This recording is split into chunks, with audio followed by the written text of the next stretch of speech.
શ્રાવણ માસમાં મહાદેવની કૃપા પ્રાપ્ત કરવા શિવ દર્શન એ સૌથી શ્રેષ્ઠ ઉપાય છે। આજે શિવજીની કૃપા મેળવવા મોરબીના વાંકાનેરમાં આવેલ રફાળેશ્વર મહાદેવના કરીએ દર્શન। આ ધામમાં 5000 વર્ષ જૂના શિવલિંગના દર્શન થઈ રહ્યા છે।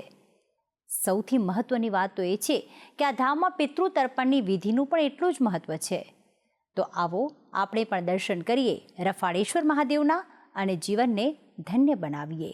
આજે આપણે દર્શન કરાવીશું સૌરાષ્ટ્રના અતિ કલ્યાણકારી શિવાલયના, જેનું નામ છે રફાળેશ્વર મહાદેવ। મોરબીથી વાંકાનેર તરફ જતા 15 કિલોમીટરના અંતરે આવેલ છે આ પવિત્ર મંદિર। કહેવાય છે કે આ સ્થાનક મહાભારત કાળ સાથે જોડાયેલું છે।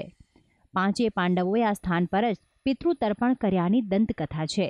તેથી અસંખ્ય શ્રદ્ધાળુઓ પણ પિતૃ તર્પણ માટે અહીં પધારતા હોય છે। તો વળી શ્રાવણ માસ દરમિયાન ભરાતા મેળામાં સૌ પરિવાર સાથે ઉત્સવમાં જોડાય છે। અહીંયા રફાળેશ્વર દાદાના અમે લોકો દર્શન કરવા આવ્યા છીએ। અહીંયા અમે રફાળેશ્વર દાદાને બહુ માનીએ છીએ, એમની શ્રદ્ધા છે અમને। અમે લોકો રફાળેશ્વર દાદાને અમારી 13મી જ્યોતિર્લિંગ તરીકે માનીએ છીએ। 12 જ્યોતિર્લિંગ છે પણ અમારી માટે રફાળેશ્વર દાદા 13મી જ્યોતિર્લિંગ છે। મોરબી વાંકાનેર હાઈવેથી 1 કિલોમીટરના અંતરે આવેલું છે રફાળેશ્વર ગામ, જ્યાં 5000 વર્ષ કરતાં પણ જૂનું આ મંદિર નિર્મિત છે। શિલ્પ અને કળા સ્થાપત્યના બેનમૂન ઉદાહરણ અહીં જોઈ શકાય છે। મંદિર પરિસરમાં રફાળેશ્વર મહાદેવ સિવાય હાટકેશ્વર મહાદેવ, પાંડવ પુત્ર ભીમ દ્વારા સ્થાપિત ભીમનાથ મહાદેવ, વાઘેશ્વર મહાદેવ, ભૈરવ અને મહાકાલી માતાના મંદિરો પણ આવેલા છે। પવિત્ર નગરી ગયાજી જેટલું જ મહત્વ ધરાવતું ગદાધર ભગવાન વિષ્ણુનું મંદિર પણ આ ધામની શોભામાં અભિવૃદ્ધિ કરે છે। આ મંદિરનું 4 મહિના મહત્વ છે। શ્રાવણ, ભાદરવો, ચૈત્ર અને કારતક, એ 3 મહિના પિતૃ કાર્ય થાય છે। 1 મહિનો પૂજાર્થી અર્થે બધા ભૂદેવોને અહીંયા તપ કરીને દર્શન કરે છે, એનો લાભ બધાને મળે છે। અહીં આવેલ દુર્ગતિ નાશક કુંડમાં સ્નાન કર્યા બાદ જ પિતૃ તર્પણની વિધિ કરાય છે। આ મંદિરની વિશેષતા એ પણ છે કે સામાન્ય રીતે કોઈ જગ્યાએ માતા અથવા પિતાનું તર્પણ થતું હોય છે, પણ આ પવિત્ર ભૂમિ પર માતા, પિતા કે બાળક કોઈનું પણ તર્પણ થાય છે।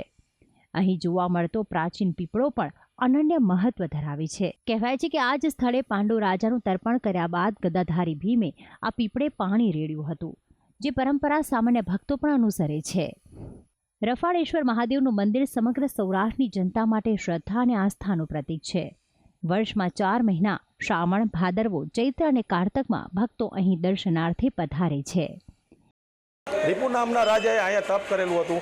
એ તપ કરવાથી રીપુ નામના રાજાને ભગવાન પ્રસન્ન થયા હતા અને કીધું હતું, વરદાન આપ્યું હતું। ત્યારે આ રફાળેશ્વર નામનું આ તીર્થક્ષેત્ર કહેવામાં આવે છે। આ તીર્થક્ષેત્રની અંદરમાં અહીંયા નાનાથી માંડી અને ઘરડા સુધીની શ્રાદ્ધ વિધિ કરવામાં આવે છે। ત્યારબાદ મોરબીના મહારાજા લગધીરજી બાપુએ 1946માં આ મંદિરનો જીર્ણોદ્ધાર કરાવ્યો હતો। શ્રાવણ માસમાં રાજ્યભરમાંથી અબાલ વૃદ્ધ સૌ મહાદેવના ચરણોમાં વંદન કરીને ધન્યતા અનુભવે છે। ગર્ભગૃહમાં પવિત્ર શિવલિંગની પૂજા કરીને લોકો પુણ્યની પ્રાપ્તિ કરે છે। સૌરાષ્ટ્રની ભૂમિ કહેવાય છે સંતોની ભૂમિ। મોરબીનું અતિ પ્રાચીન શિવાલય ભક્તો માટે આસ્થાનું કેન્દ્ર બન્યું છે। દૂર દૂરથી આવતા ભાવિકો માટે મંદિર ટ્રસ્ટ તરફથી ભંડારાની પણ અહીં વ્યવસ્થા ગોઠવવામાં આવે છે। ત્યારે શ્રાવણ માસમાં રાજ્યભરમાંથી ભક્તો અહીં આવીને મનની શાંતિ પ્રાપ્ત કરે છે। પોતાના પૂર્વજોના તર્પણની વિધિ દ્વારા તેમને મોક્ષ અપાવે છે। ભક્તિ સંદેશ, સંદેશ ન્યૂઝ, મોરબી।